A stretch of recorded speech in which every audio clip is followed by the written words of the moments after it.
Arc 6, The Corridor of Memories. Chapter 87, Distant Regard. Her head swayed from left to right rather violently. She slowly came to notice someone was carrying her like luggage, and this someone was running as if their life depended on it. Not that it was particularly her first time being carried like this, no. To say she was actually used to it would be an exaggeration. It would rather be much more apt to say that she had experienced being lugged around like a suitcase very often, though the fault for that lay in her partner, who had little consideration to spare for her. "Meili, stop shaking me so much, Elsa." Regardless of how many times she requested, they fell on deaf ears. Yet nevertheless, she found it hard to describe her relationship with her. Calling her an accomplice or a partner was difficult, as this relationship lacked the foundation of trust required, and the two were nearly not close enough for her to call Elsa her sister or mother. Calling her a friend felt strange, as that was definitely not what their relationship was like, but calling her an acquaintance was just as difficult, as they weren't as strangers to one another. So Meili always sunk into deep thought over this. What kind of relationship did they truly have? What did Elsa see herself as to Meili? "Meili, come on, stop shaking me so much." Voicing her complaints mattered little, but saying nothing at all felt like she had resigned herself, so she couldn't let herself up either. Thus she kept speaking up, even if her words would not be heard, or so she at least tried. As if coating her words, some hot liquid flowed out of her mouth before she could speak. Her first thought was that her breakfast was flying out of her mouth, but that was incorrect. It was blood, deep crimson in color, gushing out from the depths of her tiny body. "Subaru, she won't stop bleeding, damn it. Biko, what should we do?" "Beatrice, just dash. For now, just make sure she throws up whatever blood is in her throat completely, I suppose. Things will get much worse if the blood clots there, in fact." Voices rung around her, then she was abruptly tilted to her side. Blood unendingly ran up her throat and out her mouth, mixed with her cough and mucus. Something touched her lips, and the blood clotting in her throat was quickly sucked out. It was just in the nick of time, as air finally filled her lungs and rushed to her brain. "Subaru, Faye. Alright, she's breathing again. Biko, hit her with some healing." "Beatrice, I know, I suppose. But we can't keep doing this over and over, in fact." "Subaru, I get that. I pushed Meili too far, this is on me. I'll pay my dues." Meili realized there was some shouting going on above her, but from the moment she could breathe, her mind and body became too heavy to make anything out. No, that couldn't have been the case. She must have been tired all along. It was only that the body perceived that its biggest danger was gone, so her consciousness could finally focus on other functions. She could finally feel exactly how bad the damage she'd taken was. Her hands and feet were limp, and her head spun. She'd thrown up close to 3 cupfuls of blood. She felt as if her entire body were ablaze, but she could pinpoint that the origin of those vicious flames was her back. There was something wrong there, something very wrong with her entire back. That was likely the reason why she couldn't move her body and was continually throwing up blood, she thought. The two shouting on top of her, what she was doing right before this, all of it was vague and foggy. Yet, even in her world of fog and mist, she could make out something distinct. Indeed, that was Meili, a promise. She could make out the distinct silhouette of a promise she'd exchanged with someone. From the moment forth the Titanic Scorpion had changed its color, the light it fired was the greatest it had till now. The swelling bright, white light scattered in all directions, turning numerous of flame-hungry horse kings aiming for its crimson hide to dust, sending ripples across the sea of sand. Of course, neither Subaru nor Beatrice could avoid being caught up in the destruction, but Meili had the worst of it all. Having to command the witch beasts led her to lean too far ahead, so when the Titanic Scorpion, the Crimson Scorpion, unleashed its counterattack, she was caught within its vicious aftermath. The only silver lining was she had escaped being skewered by needles of light. Should she have been so much as scraped by one, her tiny body would have surely been vaporized. However, even if that had not come to pass, it still remained truth that she was hit directly with a blast strong enough to part and ripple the sea of sand. That alone was enough to deal near fatal damage. "Subaru, Meili." She was in an awful state when Subaru and Beatrice rushed to get to her collapsed body on the sand. Perhaps due to curling up at the last moment, the most major of her injuries were on her back. With her black cloak blown off by the blast, her marred skin lay bare under burnt cloth. Faced with her charred and lacerated skin in front of his eyes, his vision wavered for a moment. However, "Subaru, am I really that stupid? What on earth am I here for?" Latching onto his consciousness with a balled fist, he called forth the power hidden within him. So Arleonis was already active, the power that allowed him to shoulder the pains and burdens his companions felt. He increased its flow from Meili to him, allowing him to take on almost all of the pain Meili felt from her near-fatal injury. Naturally, it would be unwise to take on all of her pain, that if it were to cause him to collapse, the consequences would be unforeseeably great. Thus he took on the greatest of portion he could manage without fainting. But Subaru, I'm still good. I can take it, right, Natsuki Subaru? Were it his previous self here, he may have lost both his composure and his heart, ending in an unsightly show of disgrace. However, Subaru understood well what it meant to go down the path of Natsuki Subaru. He knew what purpose his existence served, naturally, but he also knew there were some things he alone could accomplish. Therefore, Subaru, Emilio-tan. Julius looks to be doing just fine. Echidna, Patrash, and Rem seem to be safe too. He looked through the presence of his companions fighting their battles within the tower, confirming to himself their statuses. While Emilia's disappearance gnawed away at him, he also felt concern about Julius' status during his battle with Reed. Even Echidna and Patrash's locations within the tower filled him with anxiety, but in the end, he decided to put his faith in all of them. Instead, he turned his attention to Ram, and the melee who lay right in front of his eyes. Subaru, Ku. Immediately, Subaru groaned, his viscera on fire.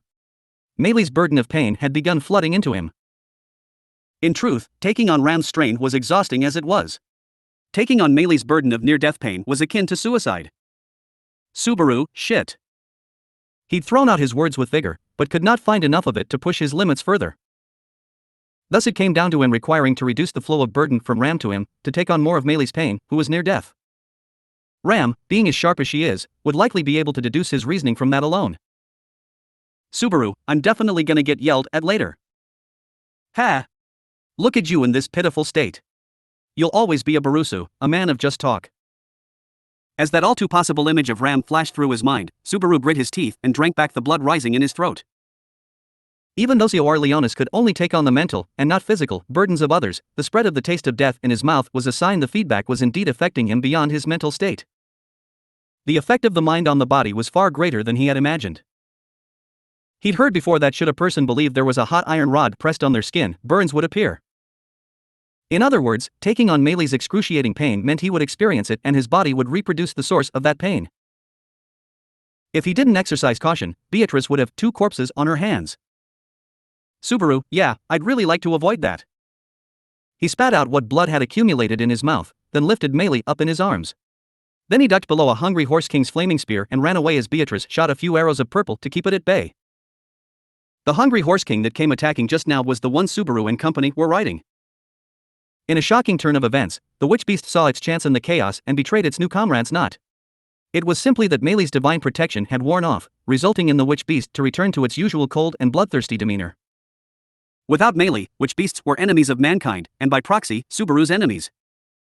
Such wicked beasts lurked under the sea of sand in numbers uncountable. Meilei, HCK-. Subaru, Meilei. Meilei vomited more blood as Subaru carried her around like loose luggage, desperately avoiding the lunging witch beasts. His frustration at the situation grew only more as he watched the color drain from her face. He had no leeway of settling down and healing Meilei. And if this continued, Subaru, shit, she won't stop bleeding. Biko. What should we do? Beatrice, just dash. For now, just make sure she throws up whatever blood is in her throat completely, I suppose. Things will get much worse if the blood clot's there, in fact. Beatrice made sure none of the witch beasts dared come closer as she tried to keep up with Subaru's pace with fervor alone. In that time, Subaru shook Meilei, trying to get her to cough and spit out all the blood in her throat. However, she looked just as pale, and the trickle of blood flowing out of her did not halt. With no other way out, curled his fist into a ball and pressed one end against her lips, then tried to suck the blood out of her throat through the other way. Meilei, HCK-. Gay-. Subaru, Faye. Alright, she's breathing again. Biko, hit her up with some healing. Beatrice, I know, I suppose. But we can't keep doing this over and over, in fact. Subaru, I get that. I pushed Meilei too far, this is on me. I'll pay my dues. Though to be precise, Subaru had already begun paying his dues for his mistake. Even after he had taken off a part of the burden he had been taking from Ram, he was beginning to turn pale himself. It would all depend on how much more time he could get this way. Subaru, no, this is where I gotta push harder. Can't even call myself a man if I can't. Beatrice, Furia-. I suppose. Subaru, ooh. His teeth clenched, Subaru ran with Meilei in his arm as the effects of his authority spread throughout his body. At that moment, Beatrice suddenly jumped and latched onto his head. Startled at this unexpected event, but regardless ends up giving Beatrice an awkward piggyback. Of course, Beatrice weighed as much as a ball of cotton. Subaru, B. Beatrice, Subaru, stop trying to shoulder everything by yourself, in fact. We are partners, Subaru and Betty. Meili is our friend too, I suppose. You're not the only one who wishes to help, Subaru. Subaru. She pressed her tiny hands on his head and softly voiced her appeal. Subaru fell silent. Beatrice moved her hand to Meili and cast her gentle healing magic. Slowly, a warm light filled her body, and in proxy, Subaru's as well. Beatrice too was concerned for her friends. He could feel her emotions come through the warm light. Subaru, coo. Beatrice. Behind them, the witch beasts continued their battle against each other. Fortunately, even with Meili's divine protection having worn off, the beasts had no desire to make peace with the Crimson Scorpion. The hungry horse kings, and the numerous other forms of witch beasts, all were warring amongst each other. The Crimson Scorpion's giant pincers and long tail all smashed away any witch beast that stood between it and Subaru. Then again, more than half of the countless witch beasts were aiming for him, so there was still no time for rest. Subaru, what other choice do I even? Truth be told, it wasn't as if he had no other choice. While there was no way to emerge victorious immediately, he could indeed make use of Beatrice's wish to help Meili to improve his chances. However, while he would not know unless he tried, being what their current enemy was, he hesitated to attempt his plan. But Beatrice, Subaru. If your concern for Betty is why you're hesitating, Betty doesn't want that kind of half-assed concern, I suppose. If Betty isn't the reason, then we can go apologize to them later. Together, in fact. Beatrice, Betty wants to share in your pain, in your joy. Don't leave Betty out. That was one of the clauses of our contract, I suppose. He did not know what expression she saw on his face, but she exploded with anger regardless.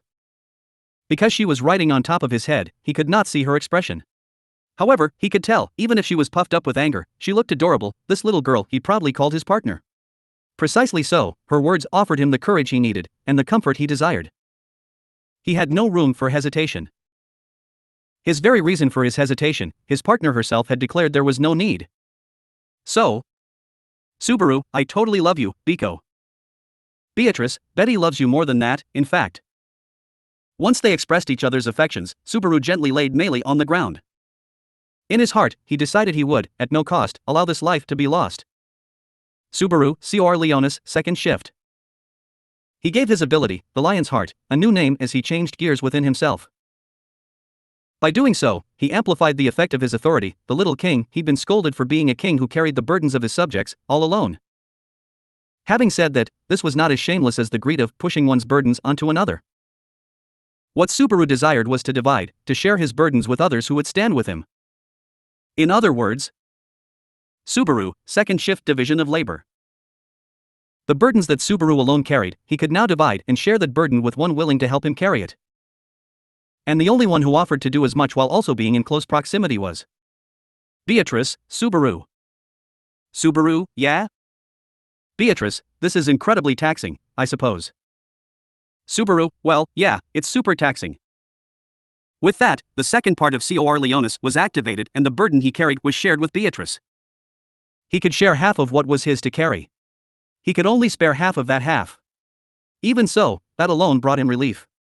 On the other hand, Beatrice's face turned pale as she took on the burden he shared. She yelled to mask her pain, and Subaru returned her thought the same way. It was taxing. It was painful. He wanted to stop right away. To hell with this pretend king play with taking on everyone's burdens. Therefore, this little king could stand up, only because there were others willing to support him in his endeavors. Subaru, right, by the way, there's no way in hell. Beatrice. Subaru, I'm pushing that much of my burden on you. Too bad. Having shared his burden with Beatrice, Subaru turned his attention to the Crimson Scorpion as Beatrice continued treating Meili from his back. He could still feel Shala in there, a light that remained connected to him through Cor Leonis. Her faint, but certain light. Yet unfortunate as it was, Subaru could not simply dump the burden he and Beatrice shared and carried onto the Crimson Scorpion, but likely because it possessed neither the will to wish for nor accept that burden. Only those who wished to support this little king could share in his burden. Indeed, a truly easy to understand, inflexible power. Precisely why it allowed its user to hold no pride. He was always reminded that he could stand straight only because there was someone there, supporting him. Biko. Move your hands while you think. TCH, that's too tall an order, in fact. Her hands would tend to melee, healing her, while her mind would race to think about what to do next to escape their precarious situation. Because, the crimson scorpion's tail had lit aglow once more with white light, its malice aimed at Subaru. His one-time absolute invincibility trump card was flushed away, and the subsequent shockwave swallowed the three whole. The happenings below the clouds shall not be conveyed to Amelia, who was above the clouds. But, identical to her comrades fighting with their lives on the line, upon the extremity of passing through a fierce battle, Amelia had finally stepped foot in that place. Making her way to the uppermost stratum of Pleiades' watchtower, further above the first layer, the summit in the truest sense. In the location she had reached via the sacrifice of multiple ice warriors, what Amelia laid her eyes upon was the base of the central pillar. Positioned there was a black monolith. The monolith itself appeared to be identical to what she had seen during the course of the third layer's trial. What was different was that the monolith was not levitating, and the presence of an eye-catching feature at its surface, which was supposed to be completely leveled. That was Amelia, someone's handprints? Having rounded her amethyst eyes, in Amelia's field of vision were multiple handprints imprinted onto its surface, 6 in total, handprints of differing men and women. It could be understood by the size of palms or the thicknesses of fingers that all of them were hands of separate humans. Nearly unmistakable that since those personages went out of their way to leave their handprints together like this, they were on close terms with each other and were people connected to this watchtower. Amelia, could it be Shala's Master Sama, or Reed? That was all Amelia could think of when she pondered about people connected to the watchtower. Volcanica was also here, but all of the handprints present here belonged to humans, so it did not seem that any of his dragon traces had been left behind. Thus, Amelia could think of simply 2 amongst 6 of the people concerning the handprints. Amelia? Wait, this is. Having thought that far, Amelia felt a sense of discomfort by one of the handprints. Amidst the 6 handprints, that was the gently printed firstly positioned handprint, though next to it was a handprint of approximately the same size. The ones positioned as the first 2 were evidently small. Perhaps because solely these 2 were handprints of females. And, what drew Amelia's attention was one of the handprints, that being Amelia, this handprint is mine. Whilst furrowing her eyebrows, Amelia whispered as she looked down onto her right hand. Though that would be odd, she did not feel it to be so. It seemed one of the handprints printed on this monolith was her own. Inhaling, Amelia faced the monolith. And in order to dispel her misgivings, she reached for that handprint with her own right hand. Thou, who hath reached the top of the tower, step forth through the first floor, almighty petitioner. Amelia, Huck. It came back. An instant prior to her touching the monolith, Amelia turned towards the relentless voice descending from above. And once she did, what she saw was Volcanica, who flapped his wings, descending and positioning itself on the uppermost stratum, who had gotten the white scale on his throat touched by Amelia's ice warrior and had agonized tempestuously. Volcanica. Facing her back towards the monolith, Amelia once again confronted the divine dragon. The battle of climbing the pillar had been immensely arduous, but if it were to be resumed here, then she shall be coerced into an intense struggle. This place was spacious in itself, but the uppermost stratum space was narrower than that of the first layer, difficult to scuffle in. Amelia, also, it'll be really problematic if the monolith gets broken. The monolith's durability was unknown. When she had encountered the monolith on the third layer as well, she had been stopped from striking it by Julius and Ram, so its solidity remained unclear.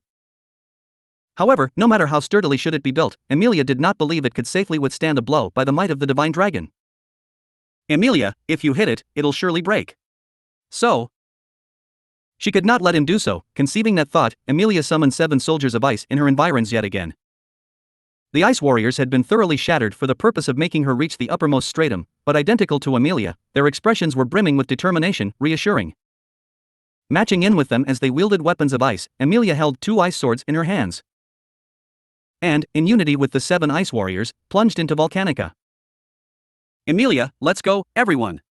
Volcanica has a weakness in its white part of the neck. Since he had displayed such a vehement reaction, that white scale was Volcanica's weakness.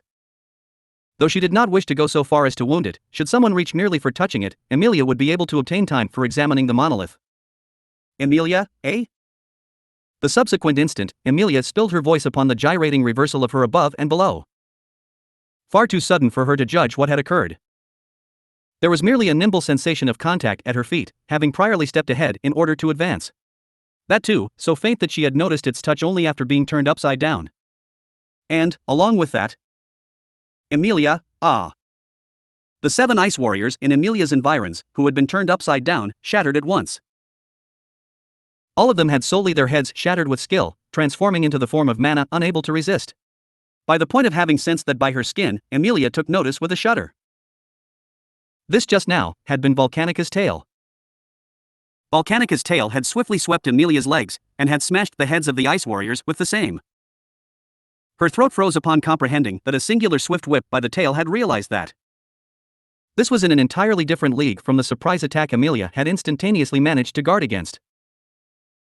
If Subaru's whip counted for 1, then Volcanica's tail whip counted for 1,000 or 10,000, that was the margin of difference.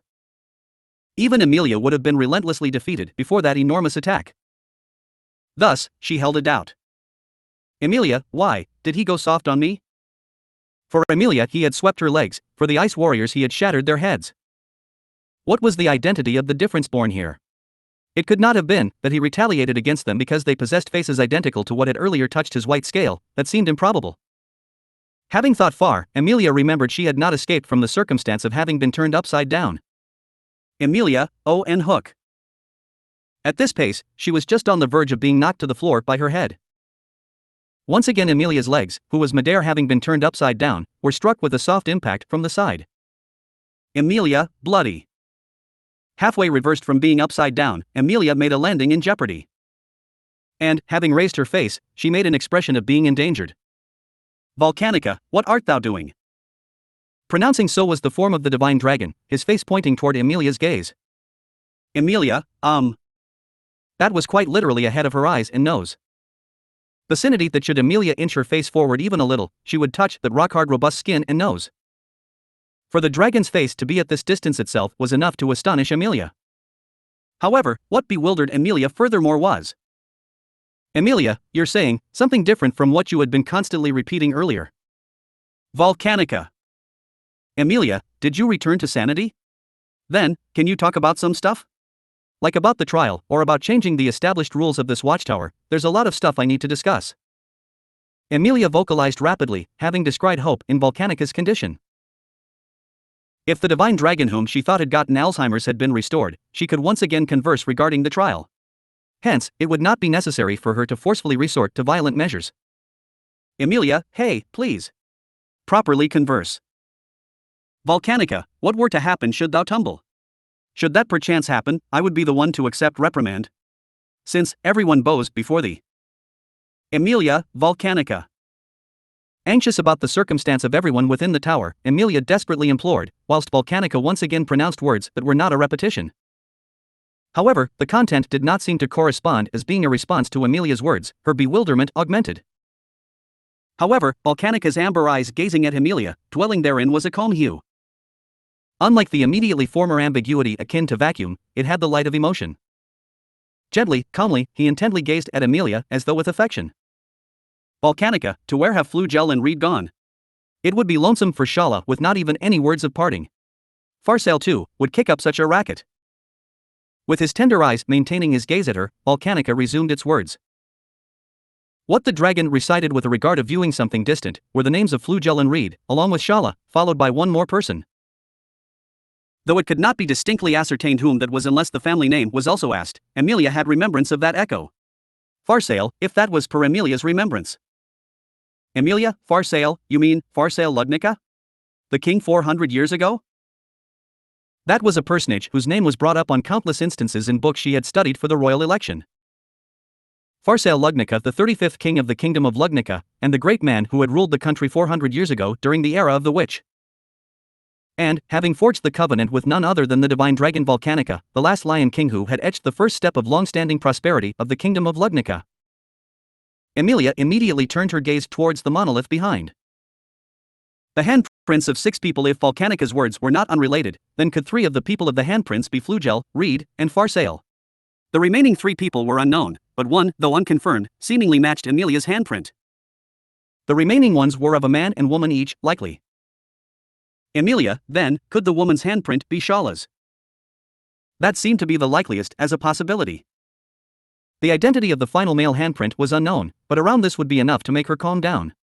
As ever, the greatest issue at present was the fact that there present was a handprint of her own she was unfamiliar with. Emilia, could it be, I have forgotten about something, aside from Mother and everyone else from the forest? Upon beginning to suspect, Emilia realized she had a past wherein she had lidded her memories by herself. Even regardless of so, she was aware that due to the existence of the sin Archbishop of Gluttony, memories and names were in a completely cluttered state. Could it perhaps be that though Emilia had once casually come here and imprinted her handprint, she had now simply forgotten about it? Emilia, no, whatever circumstance may it be, that can't be the case. Though if Puck had been here, I could have somehow gotten to know if I had come here. Volcanica, what happened? Any worries? Emilia, I'm alright. Thank you for worrying. Thank you, but... Ultimately, sensing the establishment of dialogue with Volcanica to be dodgy, Emilia was stumped. It was far better than being hammered by its tail or forelimbs without conversation, but the situation of stalemate pertaining to the trial remained the same. Emilia pondered, just what should she do? Volcanica, if something is the matter then speak up. If it is thy distress then I shall take it away Satella. Referred to as such, she inhaled. Satella, this was not her first time being referred to as so. Silver hair, amethyst eyes, and being a half-elf, those were the traits Emilia possessed, and upon looking at her, copious humans living in this world would associate her with the existence identical to her. What remained was simply the difference of what it ought to be called. Some called it Satella, some called it the worst calamity, some called it the Witch of Envy. Thus, someone referring to Emilia as such was no enigma. However, what was mysterious was that Volcanica had called Satella's name with deep affection. After all, the trio of Volcanica, Reed, and Flugel, who had shoved his own achievements onto Shala, were the original ones to have sealed Satella, referred to as the Witch of Envy. Then why for her, would it? Emilia, why, would you speak to the Witch of Envy, with kindness? A doubt of faint carelessness, to have referred to her as so.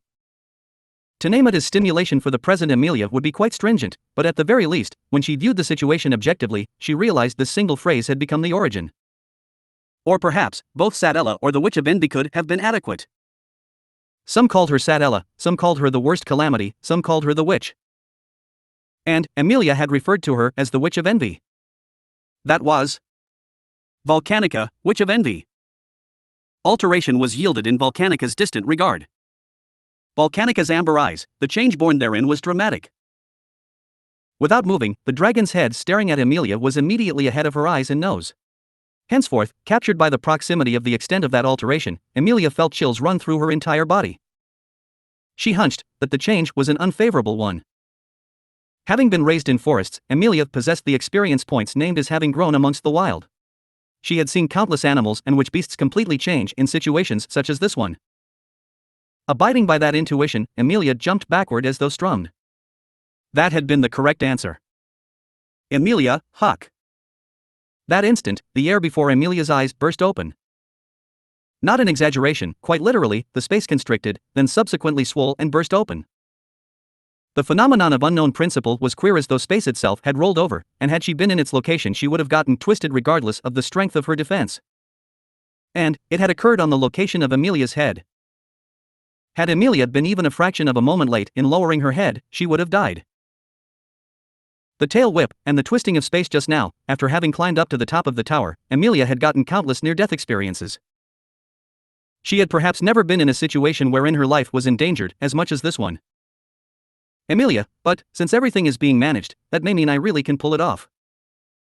If the element of fate being her ally was letting Emilia live, then even every single breath Emilia was taking was the boon of good fortune. She positively interpreted the situation so.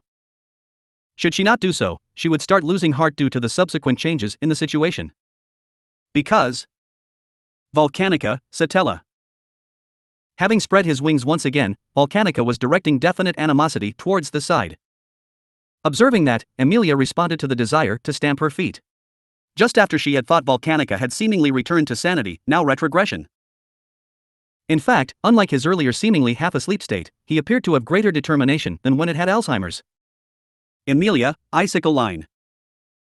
Thus, Emilia liberated her magical strength with determined conviction, without holding back.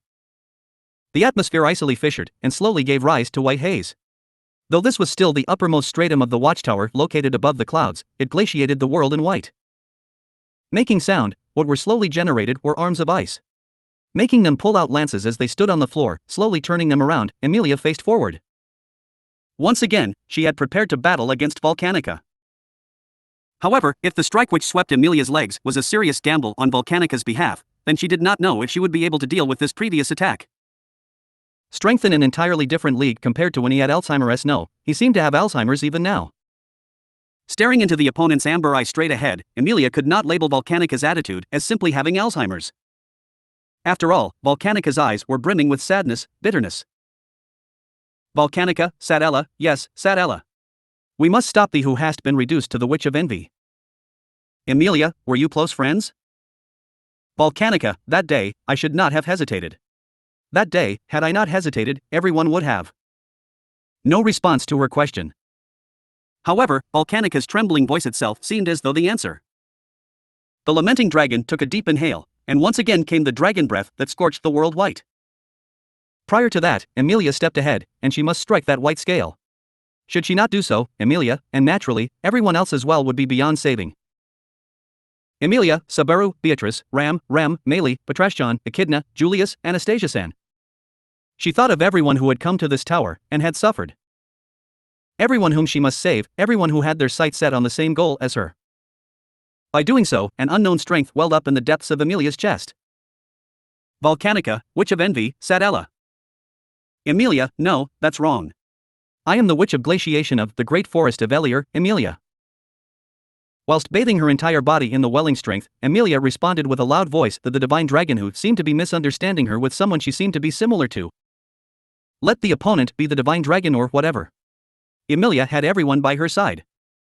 Thus, Emilia, even if just my name, properly remember it, okay? The final state of the game surrounding Pleiades' watchtower, a light erupted simultaneously above the clouds and in the heavens. Chapter 88, Ask Thy Will. Under the clouds, it happened approximately simultaneously as the outbreak of light above the clouds. The heavy clouds, and above that, the two battlefields distanced from each other. Should there be anyone who could observe the both of them at the same time, then that would be nobody but the external observer of the world. The battles inching closer to the capture of the Pleiades watchtower were finally entering their finale. That situation was Subaru, Woa Hook. The impacted ground of sand imploded, and amidst the clouds of dust and shock waves, Subaru shouted at the top of his lungs. The destructive force assailing upon his entire body possessed excessive might that could splinter him into fragments. Yet, the reason why Subaru had not been reduced to pieces. Beatrice, EMM. One of the three original magic Subaru and Beatrice had derived. To be given a broad explanation, it was an absolute defensive magic of the kind which stopped the flow of time of Subaru and Beatrice's flesh bodies, thus taking no external effect. Subaru, we got so hyped when we first derived it, but because the guy who used a similar ability was just the worst, whenever it's used it feels like using a last resort for survival I would never otherwise use. Beatrice, that issue has already been spoken about, in fact. Betty has already decided to close her eyes, I suppose. Hearing Subaru's cries, the writing Beatrice yelled so. The ability of invincibility of the Sin Archbishop of the Witch of Greed, Regulus Corneus, was potent might be fitting of being labeled as being backward compatible with this EMM. Though its user was the worst, its practical usage was outstanding, the level which they should be aiming for, yet the territory they did not wish to reach. Subaru, it means having a guy who's nauseating to even think of, as reference. Living by eating experiences was something he had often heard of. Finding that by itself being reminiscent of the Sin Archbishops of Gluttony, thinking of them as a bunch who would pose as obstacles in all ways left and right, Subaru felt tired from the bottom of his heart. But without that, it would not be possible to protect himself, or Beatrice and Meili in the first place. Meili, ha! Delirious, Meili breathed softly in Subaru's arms. Her face writhed in pain, but at the very least, she could breathe. Subaru could feel the pain flowing into him lessen bit by bit. It was a sign Beatrice's magic was working as intended. And at this rate, things would certainly start to look better. Hopefully. Probably. Beatrice, it is extremely difficult to keep both the MM and my healing magic up, in fact. If it weren't for Betty, all three of us would be dead by now, I suppose. Subaru, yeah, I know. It's just that. As he felt gratitude for Beatrice's scolding, Subaru looked into himself. He had no way left other than clenching his molars and holding back the pain.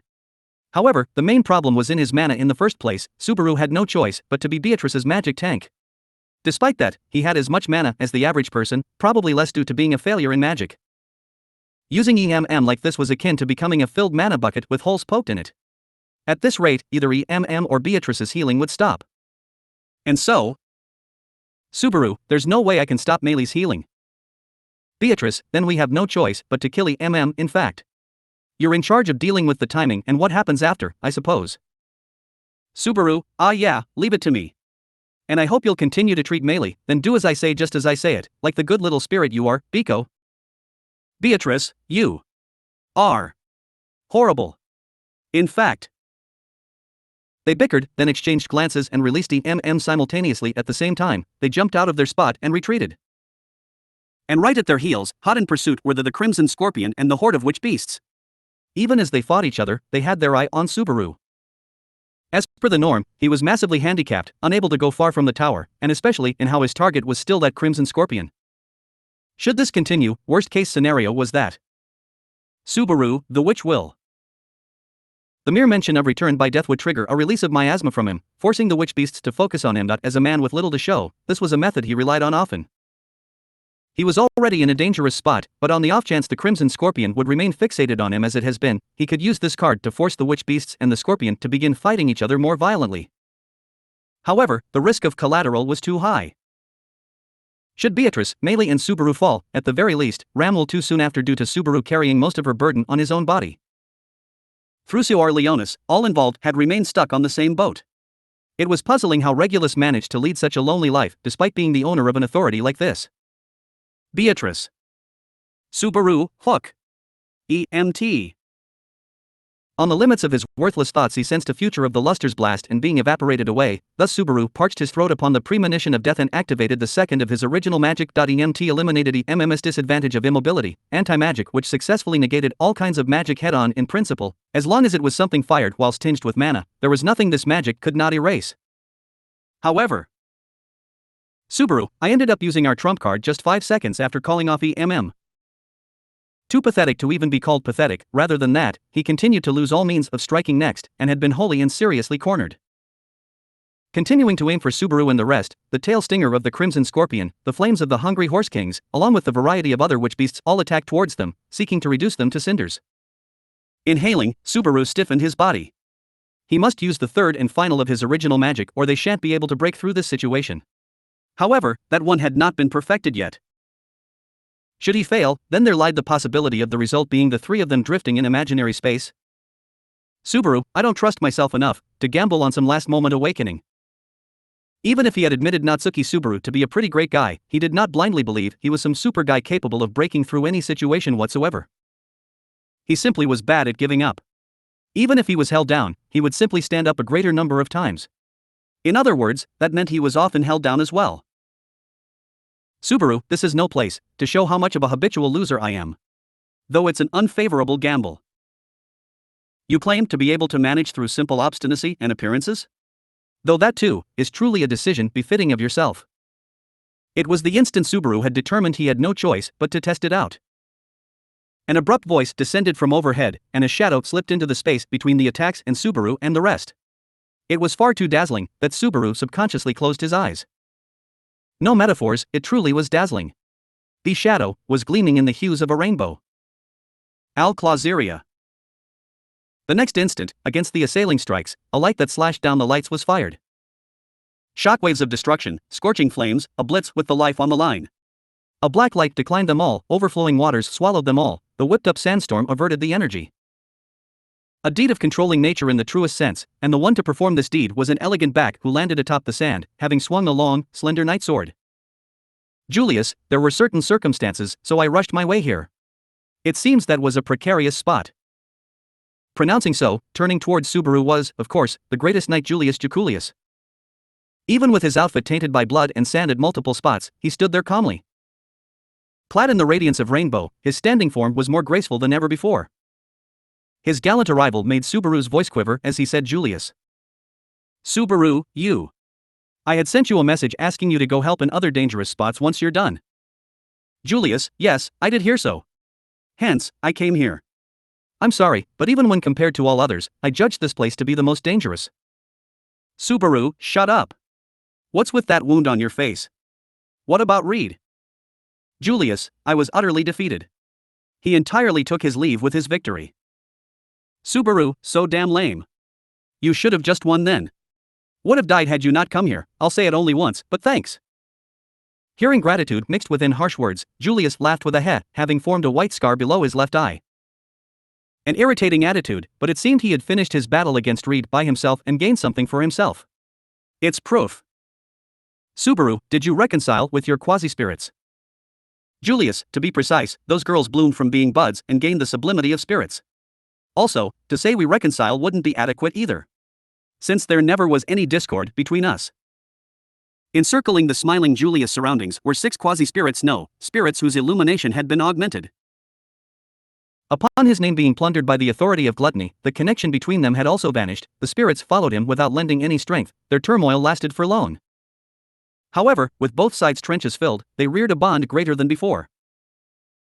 Smartly rebinding the contract with the 6 spirits was an outrageously transparent play. Subaru, meanwhile, just hitting on Biko has got my hands full. You're a damn indigestible bastard. Julius, regrettably, I have been digested before. Subaru, that's not funny.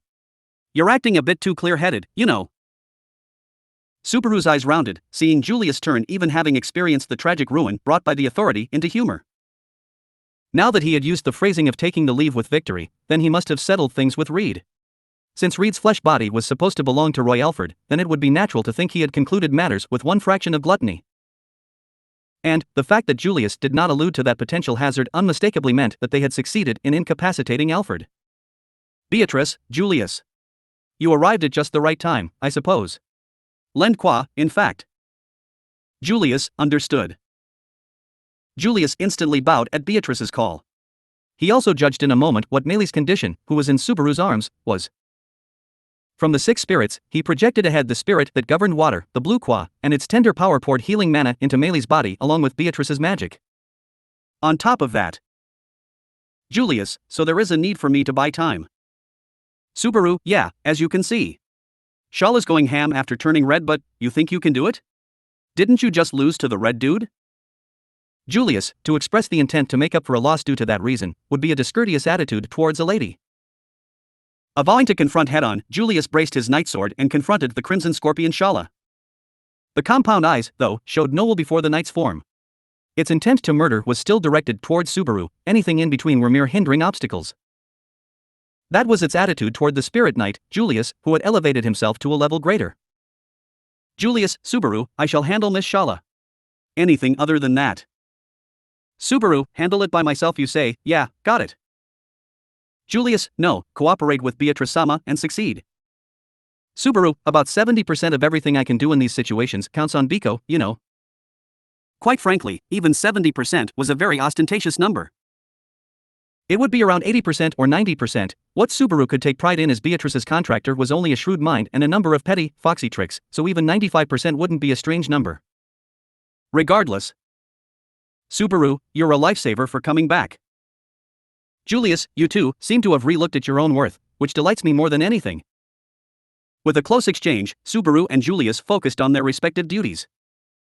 In order to make sure none of the witch beast's attacks reached Subaru and the others, Julius advanced ahead and exposed his own self to the rain of blades and abetted damage in his rear. On the other hand, Subaru kept Meili away from the damage being done by the witch beasts and concentrated on buying time until the condition for their victory was fulfilled, while she remained on the verge of death. Subaru, Huck.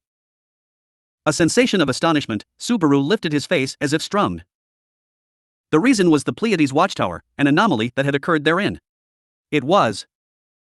Subaru, Ramus' response, disappeared? The breath volcanica being swooped down upon the uppermost stratum in the form of a blue light. Emilia blocked it using the shield of ice created with all of her might, seeking to break through.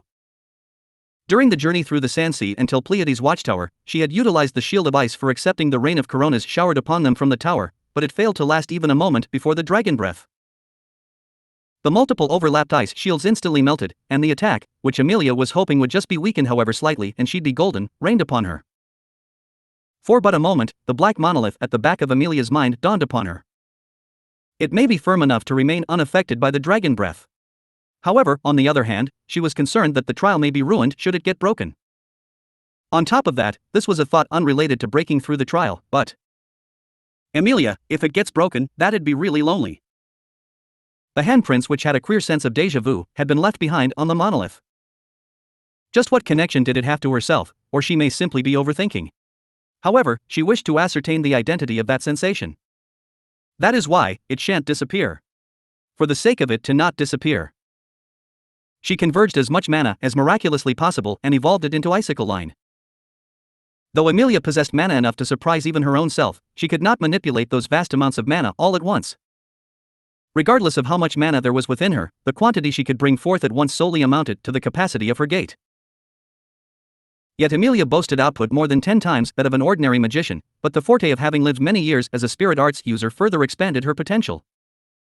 Magicians communicated with their gate, utilized the mana stockpiled within themselves, and meddled with the world. Spirit arts users borrowed the strength of spirits, utilized the mana in the atmosphere, and meddled with the world. And, possessing groundings in both of these, Amelia was capable of doing both. Though the amount of water capable of coming out of a tap was fixed, should that water be stored in a bucket, even greater quantities of water could be used. Amelia executed this using her own flesh body and the world.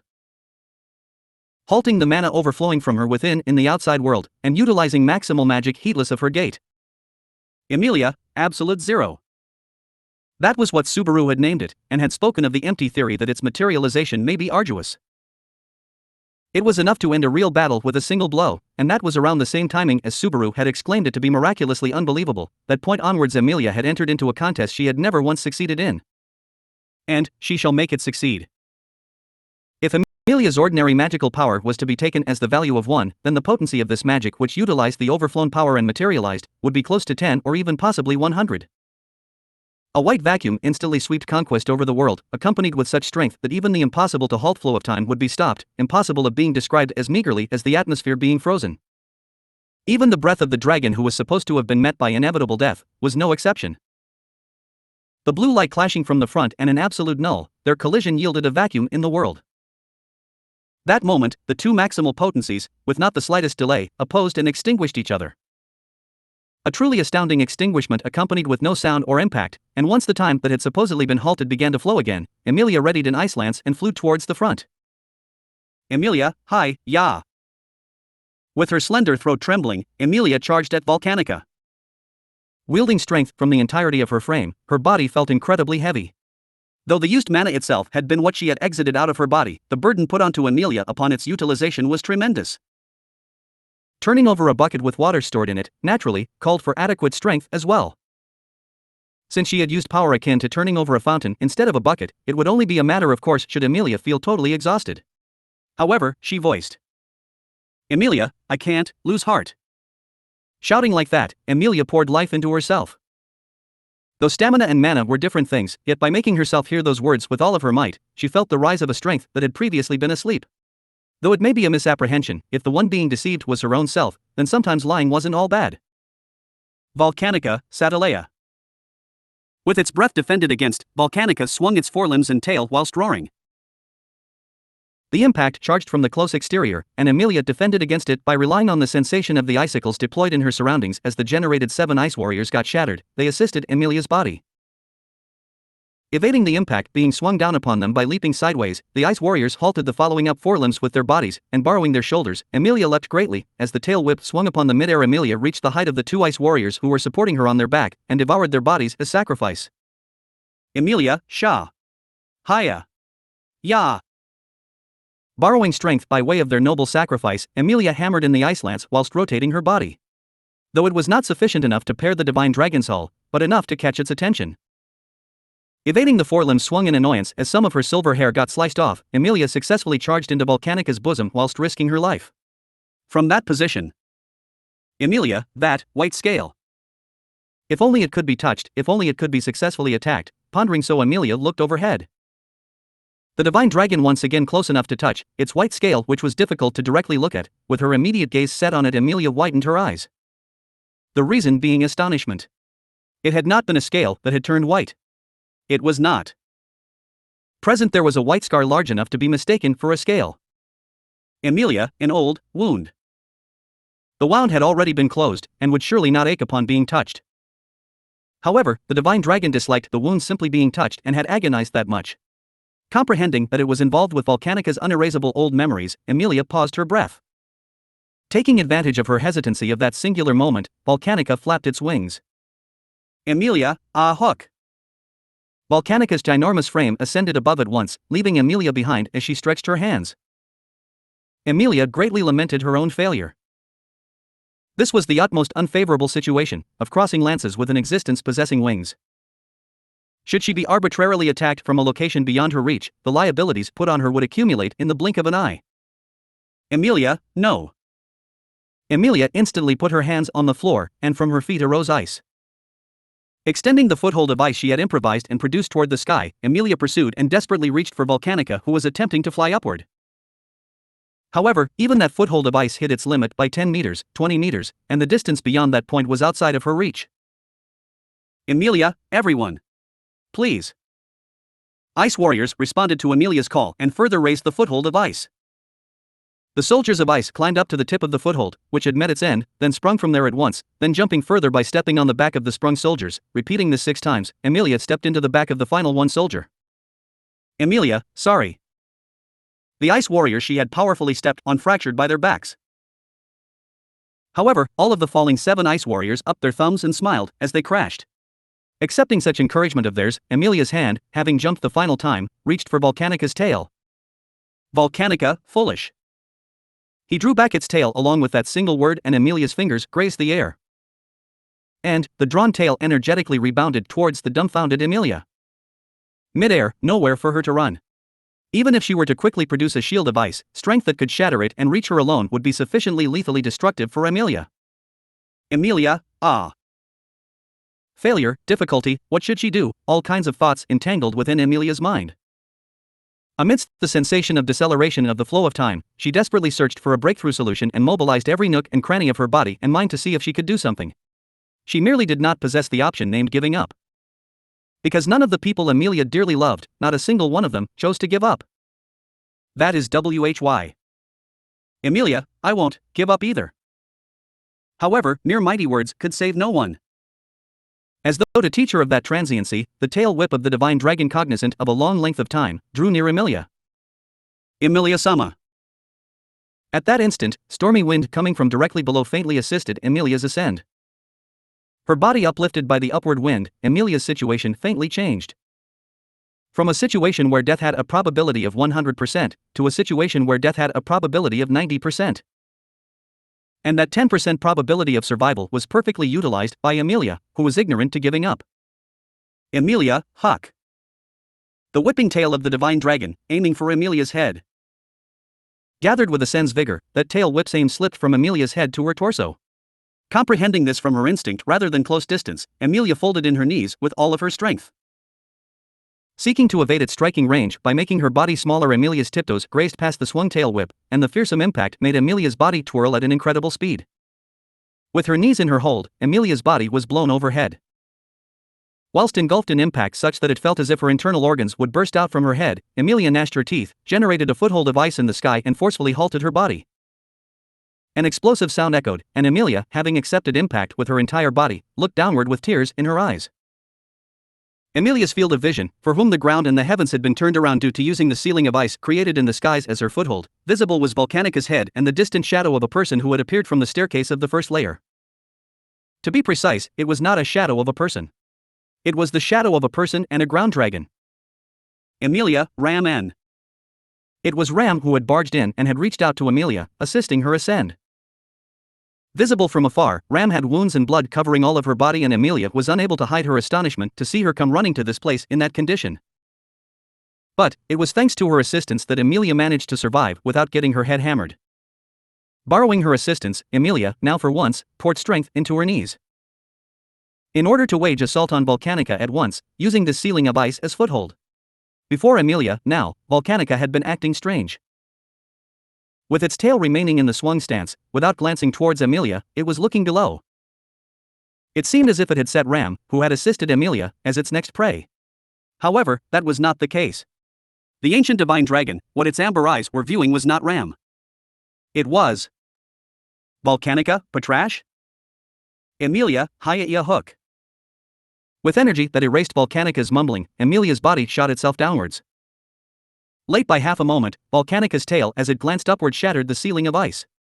Too late. Emilia's form was already gone from there, and wasn't even ahead of him, aiming for its throat. Emilia's fired form created a different foothold of ice, no, a slope of ice. In Pre-Stella, when she had been running away from Regulus together with Subaru, this was the article she had created in order to not decrease their speed, rather, accelerated, creating it mid-air. She glided with footwear of ice. Emilia's velocity accelerated mid-air, out of the pursuing tail whip's reach. The runway of ice produced mid-air accelerated Emilia's fluttering silver hair, which were being followed by the tail merely an instant behind, and Emilia, Hyea hook. Having leapt out from the runway, Emilia's kick drew near Volcanica's throat with incredible speed. It evaded its forelimbs, aiming to grasp Emilia, and like a thrown lance, straight ahead, it reached the white scar at Volcanica's throat. Volcanica, Harahapriya.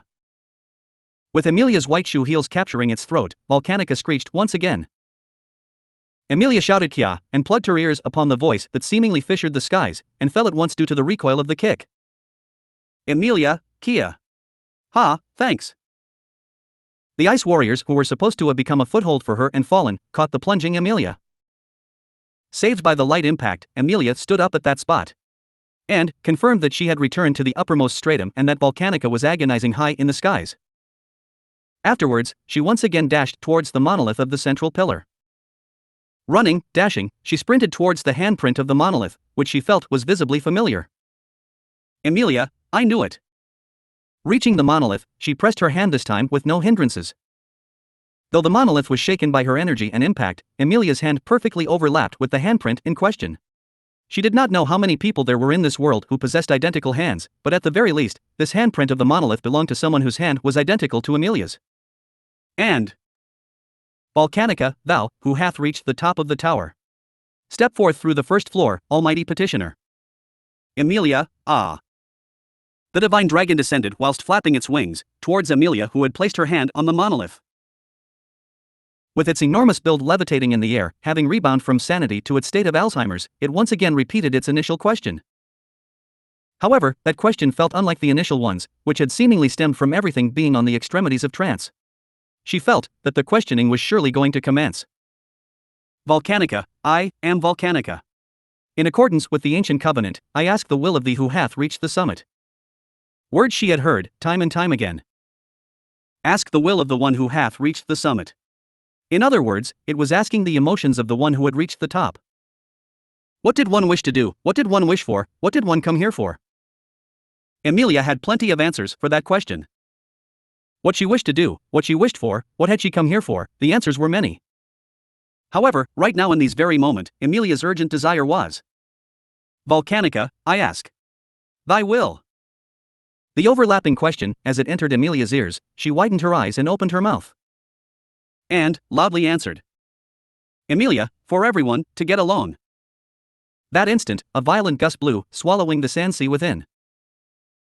Subaru shouted woe, as he evaded the witch beast's fierce attacks, and even Beatrice shouted what, I suppose, whilst gruelingly healing Melee. The same went for Julius, who was engaged in an inhuman battle unfolding against Shala. No, his astonishment may have been something greater. For the dusty whirlwind concealed his field of vision, and though he had stepped back sensing danger, there had been no pursuit after him. And, with the answer right before his eyes, Julius' astonishment increased. Julius, this is Subaru. Subaru, ha. What? I can't see anything because of the goddamn sand. Julius, do not mind. This way. Hearing Julius' earnest call, Subaru turned towards that direction whilst throwing up the sand inside his mouth. And upon doing so, he understood the reason behind Julius' desperation and widened his eyes. That was Subaru, Shala. Deshayan. Subaru raised a startled voice. What entered into his field of vision was the figure of the crimson scorpion, bathing in the sandy whirlwind and toppled, its multitude of legs overturned on the sand. The guardian of the watchtower, who had shown a range of responses to attacks and had cornered them with mechanic movements and error, was yielded in its actions that had been in accordance with the star she called oneself as. Subaru, did it do something? Julius, no, nothing special. It was focused on enduring the attack. And, the instant the gust of sand blew earlier. Subaru, gust of sand. That's right, that wind was. There was something off about calling the vehement wind that had swallowed Subaru and the others as a gust of sand. Gusts of sand mercilessly swallowed those who entered the Ogria sand dunes, but since they had broken through the barrier of problems, never even once had wind blown in the environs of the watchtower. Not anything worth calling a gust of sand. That reason why that had blown just now. Beatrice, Subaru. Look, in fact. The sky. So shouted Beatrice at Subaru with her cute voice. Subaru looked up when he heard her. The alteration that had occurred in Pleiades' watchtower, a sudden change easy to grasp. Subaru, the clouds have cleared up. The Pleiades watchtower, stretching to the heavens, piercing through the clouds. Its uppermost stratum had been literally invisible from below due to being covered by clouds. The queer clouds that had concealed the watchtower now proceeded to disappear. He then finally noticed the gale from earlier had been the aftermath of dispersing those clouds. The clouds subsided, and the summit of the tower was visible from below. What that could mean, according to Subaru's hopeful observations, was solely one. Subaru, did you do it, Emilia? Within the whispering Subaru's perception, the comrades inside the tower who were being sensed by Siwar Leonis, namely Emilia, followed by Ram and Patrash, whose sensations had disappeared earlier, now returned. Ram and Patrash had likely headed to back Emilia and produced the fruits of their labor. In other words, if Subaru's thoughts were correct. Subaru, the tower's rules were rewritten. Shala. Hey, Shala. Listen to me. Bishan. Subaru, you don't have to fight us, not anymore. You can now, freely. The reason behind the suffering of the toppled, agonizing Crimson Scorpion was perhaps due to the severing of the covenant of antiquity etched within oneself. He was unaware of any specific details. But it was fine now. She no longer needed to suffer. Subaru, hey, show. Julius, Huck. Subaru. Trying to call out to her, Subaru's nape was grasped as he approached. That moment, the sharp tail stabbed through the empty space. The gale brushed past him, the scent of burning air entered his nose and Subaru was rendered speechless. Had Julius not stopped him just now, he would have been struck by the direct hit. However, what was tormenting Subaru was not the sensation of death. Subaru, hey, Shala. Shala. Why's this happening? Get a hold of yourself. Shala, Bishayan. Whilst listening to Subaru's frantic implore, the Crimson Scorpion slowly reformed its stance atop the sand. The Crimson Scorpion rectified its posture after being toppled, its compound eyes flickering. However, it slowly perceived Subaru once again as drool spilled down from its fiendish fangs. That did not seem to be the behavior of a being with reason. Julius, Subaru, it is regrettable, but...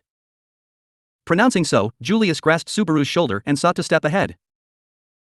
However, discerning his thoughts, Subaru gripped his arm and restrained him. He could tell that Julius was kindly going to take up the role of the villain. But he could not allow him to. Subaru, to save her, that's what I resolved. I am going to save her out of this. Julius, you mean to say that is your duty as her unaware Master-sama? Subaru, no.